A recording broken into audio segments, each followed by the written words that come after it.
नमस्कार, आप देख रहे हैं प्राइम न्यूज और मैं हूं आपके साथ आलोक शुक्ला। यूपी प्राइम में आप सबका स्वागत है। मुख्यमंत्री योगी आदित्यनाथ असम के दौरे पर हैं।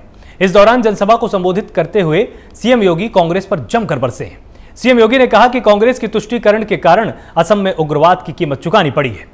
योगी आदित्यनाथ ने यह भी कहा कि कामाख्या मंदिर में जय श्री राम के नारे सुनकर आनंद आया है। प्रधानमंत्री नरेंद्र मोदी के नेतृत्व में राम मंदिर का सपना पूरा हुआ। उन्होंने कहा कि भगवान राम के बिना भारत का काम नहीं चल सकता।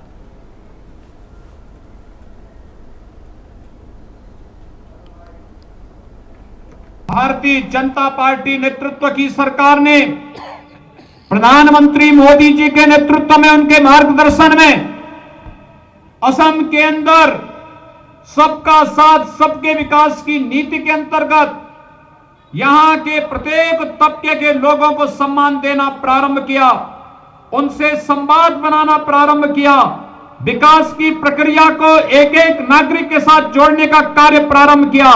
आज उसके बेहद अच्छे परिणाम हमें असम के अंदर देखने को मिल रहे हैं।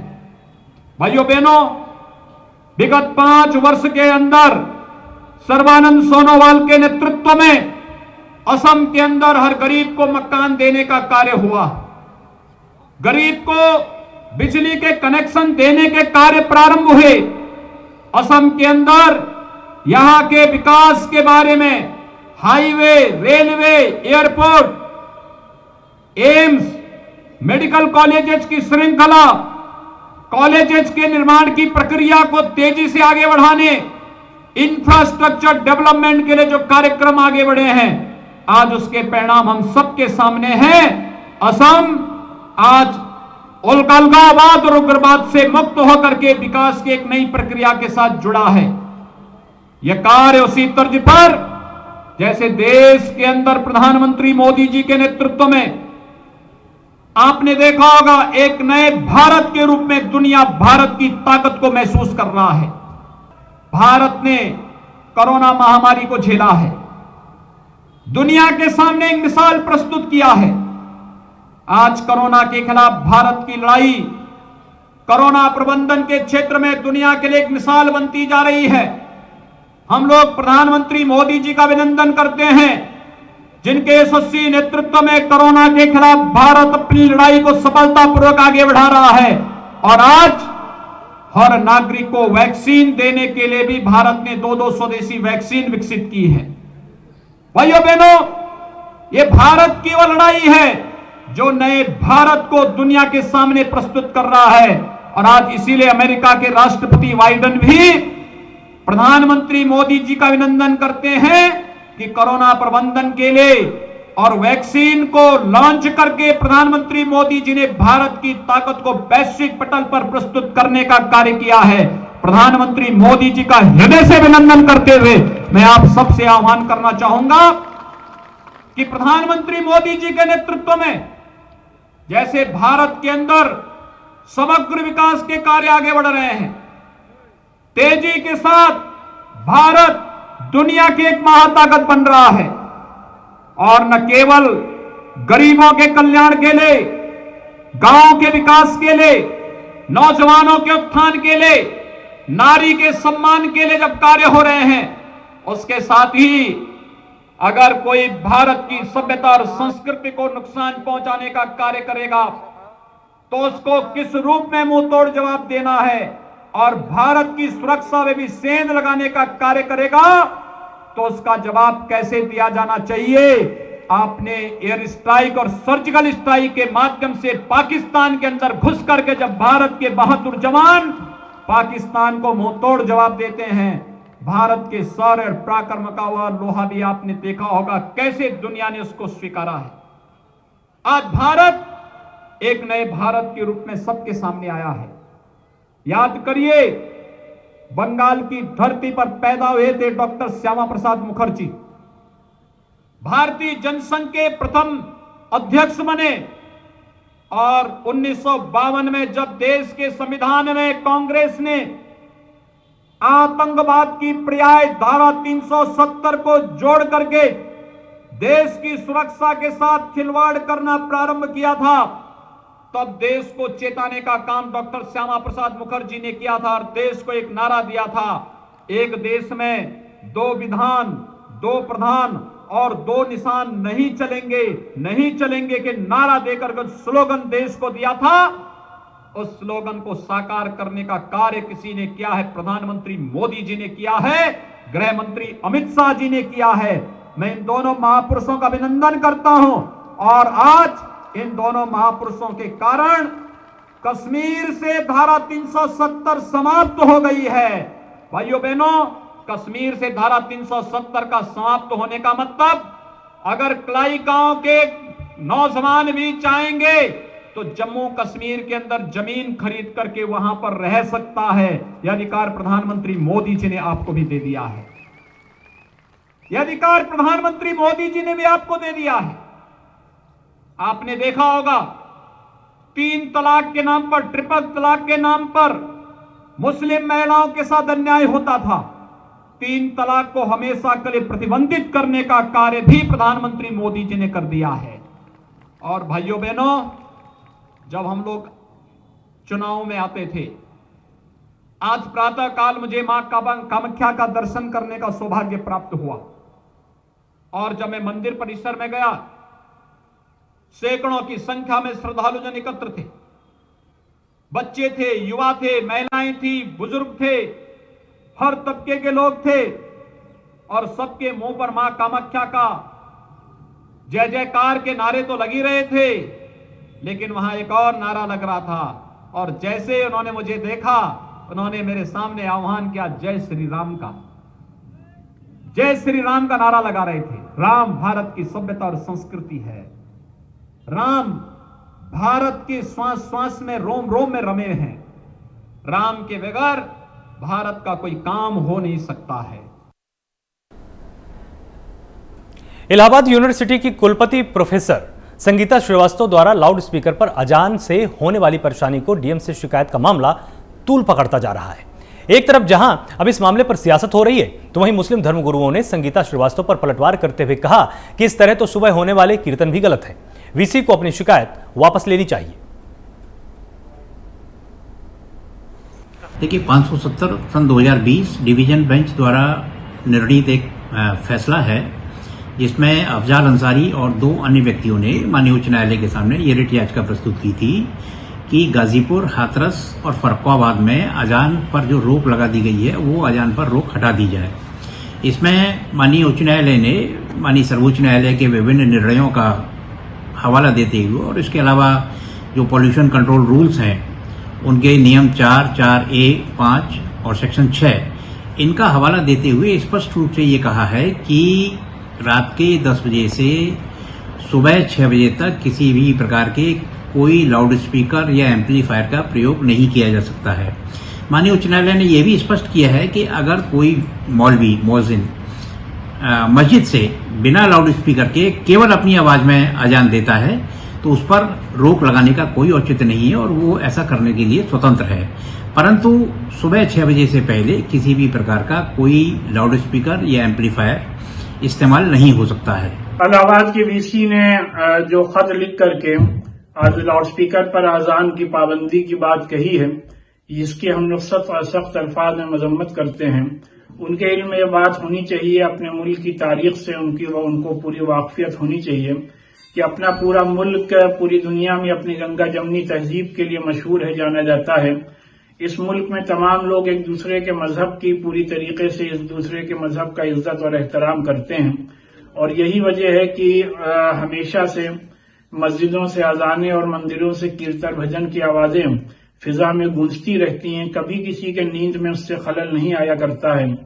तो इस वजह से इस तरीके की बातें करना बेमाने हैं और ऑनरेबल हाई कोर्ट का इस सिलसिले में पहले से जो लाउड स्पीकर का ऑर्डर है उस पर मस्जिदों में ऑलरेडी अमल हो रहा है। लिहाजा मेरी सबसे यही अपील है कि आइए हम और आप अपने अपने मजहब पर सही तौर पर अमल करते हुए एक दूसरे के मजहबी बातों पर का पूरी तरीके से इज्जत और एहतराम करें और बेमकसद बातों में आवाम को न उलझाएं। नमाज के समय मस्जिदों से की जाने वाली अजान धार्मिक स्वतंत्रता के अधिकार के अंतर्गत आती है। यह इस्लाम का एक अभिन्न अंग है, लेकिन लाउड स्पीकर या किसी अन्य उपकरण का प्रयोग करना संवैधानिक रूप से उचित नहीं है। माननीय उच्च न्यायालय इलाहाबाद ने 15 मई 2020 को अपने डबल बेंच के ऐतिहासिक फैसले में इस प्रकार के उपकरणों के माध्यम से की जाने वाली अजान को गैरकानूनी बताते हुए शासन से इस पर प्रतिबंध लगाने के लिए कहा। माननीय उच्च न्यायालय का मानना था कि इससे लोगों की निजता प्रभावित होती है। रात्रि 10 बजे से सुबह 6 बजे तक लाउड स्पीकर के प्रयोग को माननीय उच्च न्यायालय ने वर्जित किया था। आज इलाहाबाद विश्वविद्यालय के एक बड़े अधिकारी ने इस प्रकार से अपनी नींद प्रभावित होने को मैटर को लेकर जिस प्रकार से मांग की है, उसको उच्च न्यायालय ने पहले ही समझते हुए इस प्रकार के आदेश पारित किए हैं। एक बात मुझे समझ में नहीं आ रही है, जब से भारतीय जनता पार्टी की सरकार इस देश के अंदर में आई है, लगातार यहाँ पे जाति धर्म की राजनीति पे जोर दिया जा रहा है। आखिर क्यों भाई? क्यों नहीं यहाँ पे राष्ट्र निर्माण की बात होती? राष्ट्र निर्माण की बात होगी तो समाज में समाज के विकास की बात होगी। जो यहाँ पे युवा बेरोजगार घूम रहा है, जो बेरोजगारी से आत्महत्या कर रहा है, उसको रोजगार दिलाने की राजनीति होनी चाहिए। महंगाई यहाँ कमर तोड़ है, बेनता महंगाई है, महंगाई से लोग परेशान है, जीना मुश्किल हो गया है, उस पर चर्चा क्यों नहीं होती? क्यों नहीं चर्चा होती? किसान लगातार यहाँ धरने पे बैठा है, सैकड़ों किसानों की मौतें हो चुकी है, उसके बारे में चर्चा क्यों नहीं होती? महिला सम्मान के बारे में चर्चा क्यों नहीं होती? यहां जिस तरह से करप्शन बढ़ा उसके बारे में चर्चा क्यों नहीं होती? सही मायने में अगर राष्ट्र निर्माण की बात करनी है तो समाज के विकास की राजनीति करनी होगी, जाति धर्म की राजनीति बंद करनी होगी। प्रयागराज में दिल्ली सरकार के सारे अधिकार उपराज्यपाल को देने को लेकर आप पार्टी ने विरोध प्रदर्शन किया है। दरअसल केंद्र ने संसद में एनसीटी एक्ट से जुड़ा एक संशोधित बिल पेश किया है जो कि उपराज्यपाल को मिलने वाले अधिकार को बढ़ा देता है। आप इस मसले पर विरोध प्रदर्शन कर रही है। आप कार्यकर्ताओं ने योगी और मोदी सरकार के खिलाफ जमकर नारेबाजी की है। वहीं नारेबाजी के दौरान पुलिस और आप कार्यकर्ताओं के बीच तीखी नोकझोंक भी हुई है।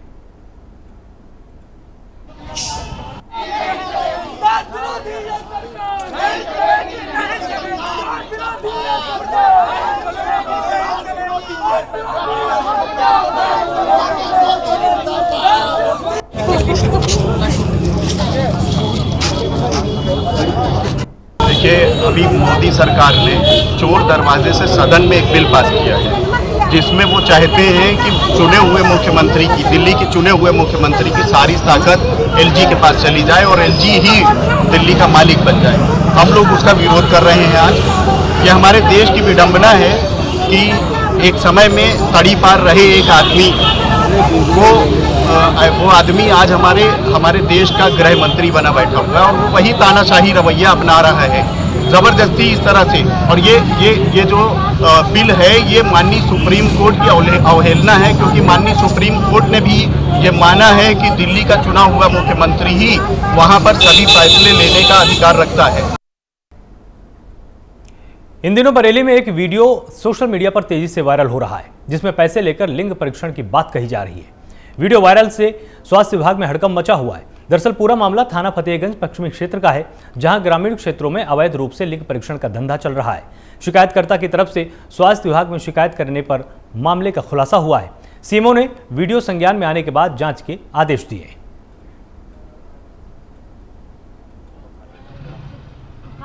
तो लगाया संज्ञान में आया कि आशा जो है वो कोई फतेहगंज पश्चिमी का एक वीडियो वायरल हो रहा है जिसमें कि वो जो हमारे यहाँ जो अल्ट्रासाउंड सेंटर होते हैं उसमें किसी में वो ये दावा कर रही है कि हम उसमें अपने प्रयासों से कुछ लड़का लड़की का टेस्ट का कुछ उसमें संबंध में बात कर रही है वो कि हम उसको करा देते हैं, लेकिन उसमें कोई स्पष्ट प्रतीत नहीं हो रहा था मुझे वीडियो देख के। तो मैंने उसके संबंध में जांच कमेटी बनाई है जो कि इसके बारे में तहकीकात करेगी और उसके बाद तहकीकात करने के बाद जो भी तथ्य संज्ञान में आएंगे उसके विरुद्ध कार्रवाई की जाएगी।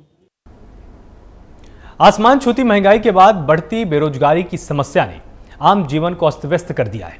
युवा बेरोजगार घूम रहे हैं, जिसको लेकर युवा कांग्रेस ने अलीगढ़ में विरोध प्रदर्शन किया है और सरकार के खिलाफ जमकर नारेबाजी की है। कांग्रेस के पदाधिकारियों ने कहा कि आज युवा बेरोजगारी की वजह से आत्मदाह करने को मजबूर है। मौजूदा सरकार के द्वारा 2 करोड़ नौकरी देने का वादा किया गया था, लेकिन 20 करोड़ नौकरी छीनकर बहुत सारे लोगों को बेरोजगार किया गया है। सरकार ने युवाओं को शर्मसार करने का काम किया है, जो कि कांग्रेस सरकार बर्दाश्त नहीं करेगी। तो सरकार के खिलाफ कांग्रेस ने जमकर नारेबाजी की है और सरकार पर रोजगार खत्म करने का गंभीर आरोप लगाया गया है।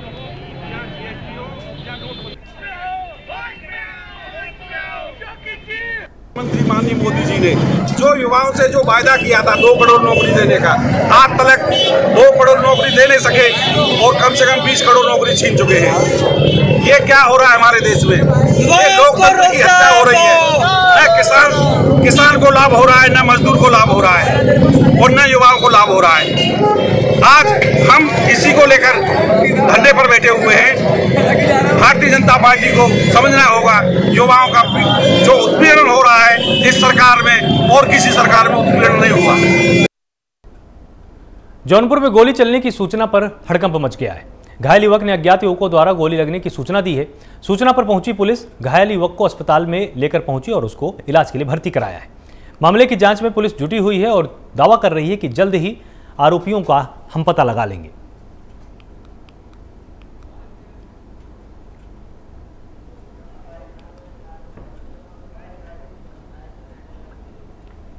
जो कि गजाधरपुर के रहने वाले हैं, जिनकी उम्र लगभग 25 वर्ष है। आज घायल 112 पर सूचना दिया कि 2 लड़कों के द्वारा उन्हें गोली मार दी गई है। इस सूचना पर तत्काल महाराजगंज की पुलिस पहुंची और इन्हें पीएचसी में ले जाकर के मेडिकल कराया गया। तो उनको 3 लेसरेटेड वुंड की चोटें पाई गई हैं। डॉक्टर के द्वारा बताया गया है कि इनको फायर आर्म इंजरी नहीं है, ये सिंपल मारपीट की घटना है। इस पर तत्काल एक्सरे कराने के लिए इनको जिला चिकित्सालय जौनपुर रेफर कर दिया गया है। इसमें वैधानिक कार्रवाई की जा रही है। बिजनौर में सजा याफ्ता कैदी ने जेलर पर उत्पीड़न का आरोप लगाया है। कैदी ने बताया कि बिजनौर जेलर जेल के कुछ लोगों से मानसिक और शारीरिक उत्पीड़न करा रहे हैं। वहीं कैदी को बिजनौर जिला अस्पताल में भर्ती कराया गया है, जहां पर उसका इलाज किया जा रहा है। वहीं कैदी को कस्टडी में लाए पुलिसकर्मियों ने बातचीत में बताया कि एक शातिर अपराधी है जो डबल मर्डर में सजा काट रहा है। अपराधी जेल शिफ्टिंग के कारण आरोप लगा रहा है। फिलहाल कैदी का बिजनौर जिला अस्पताल में उपचार किया जा रहा है।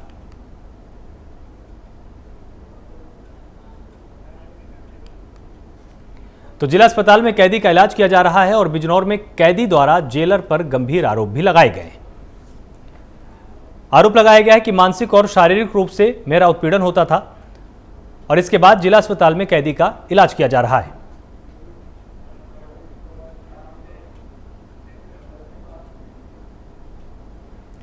नोएडा के पुलिस कमिश्नर आलोक सिंह के नेतृत्व में अपराधियों के खिलाफ अभियान चलाया जा रहा है। इसी कड़ी में थाना सेक्टर 58 पुलिस के हाथ एक बड़ी सफलता लगी है। पुलिस ने मोबाइल लूट करने वाले लुटेरे को सेक्टर 62 से गिरफ्तार किया है। आरोपी पदम सिंह उर्फ राहुल के कब्जे से लूट के 5 मोबाइल, 1 मोटरसाइकिल, अवैध हथियार भी बरामद किए गए। शातिर लुटेरा लूट की कई घटनाओं को पहले अंजाम दे चुका है। तो नोएडा पुलिस को बड़ी सफलता मिली है। पुलिस ने लुटेरे को यहां पर गिरफ्तार किया है और कई वारदातों को ये पहले भी लुटेरा अंजाम दे चुका है।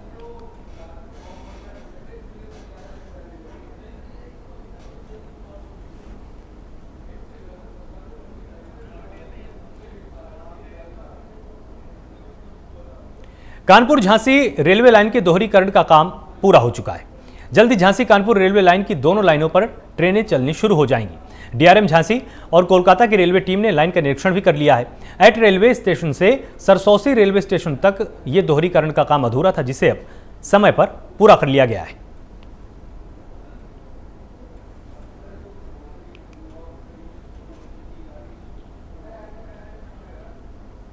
तो झांसी रेलवे लाइन का दोहरीकरण का काम पूरा हो चुका है। रेलवे टीम ने लाइन का निरीक्षण भी कर लिया है और जल्द ही दोनों लाइनों पर ट्रेन चलनी शुरू हो जाएगी।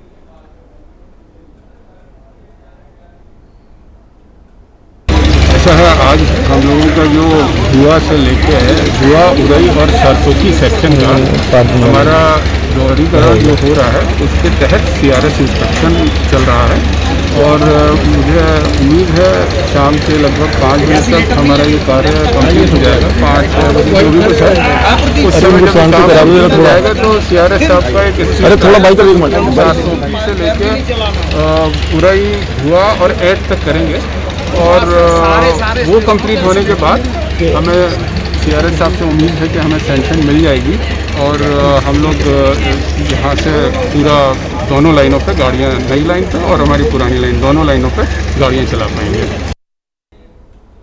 सीतापुर पुलिस को एक बड़ी कामयाबी मिली है। पुलिस ने चेकिंग के दौरान अवैध शस्त्र फैक्ट्री का भांडाफोड़ किया है और साथ ही एक शातिर अपराधी को गिरफ्तार किया है।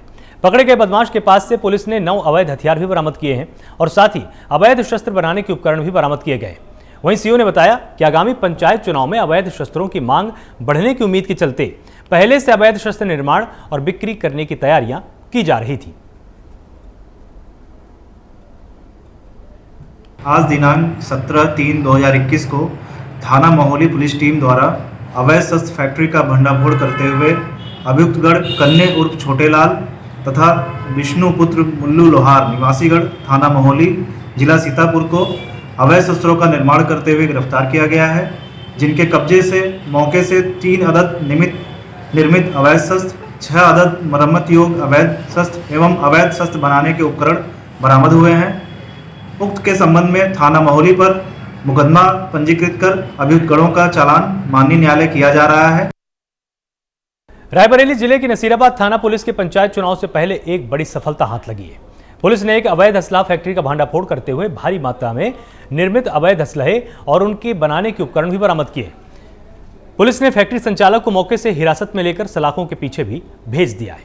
तो अवैध असलाह फैक्ट्री का यहां पर पुलिस ने भांडाफोड़ किया है और मौके से फैक्ट्री का मालिक भी पुलिस ने गिरफ्तार किया है।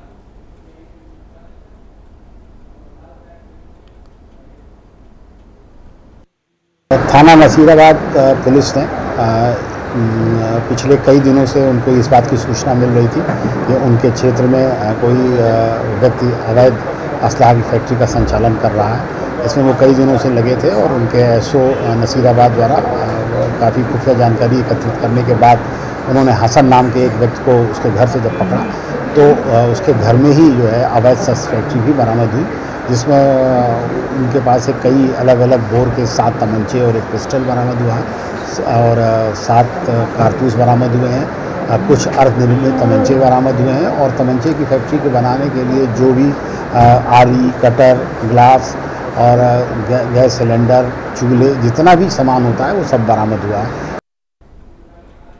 कासगंज में हाईवे के किनारे अज्ञात शव मिलने से सनसनी फैल गई। युवक की उम्र 40 साल के लगभग बताई जा रही है और मृतक युवक के शव की अभी तक शनाख्त नहीं हो पाई है। मृतक युवक के बाजू पर धीरेन्द्र लिखा हुआ है। वहीं मौके पर पहुंची पुलिस ने शव को कब्जे में लिया है और पोस्टमार्टम के लिए भेज दिया है और ये दावा कर रही है कि जल्द ही शव की शिनाख्त कर ली जाएगी। हालांकि हाथ में धीरेन्द्र लिखा हुआ पाया गया है।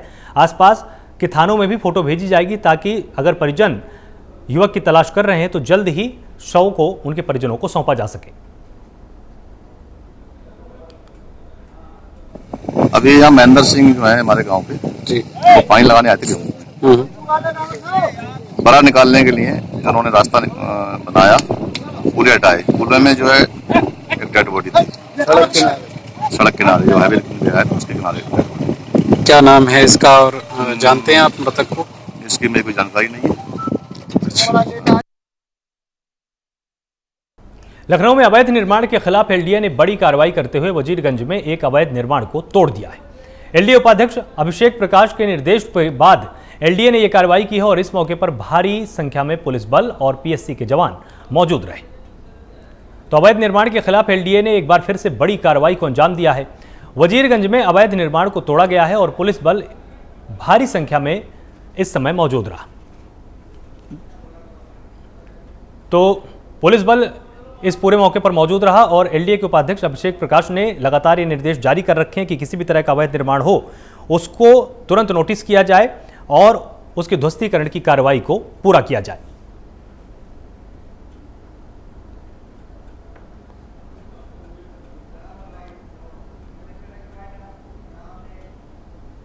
यूपी प्राइम में फिलहाल इतना ही। आप लगातार जुड़े रहिए प्राइम न्यूज के साथ। नमस्कार।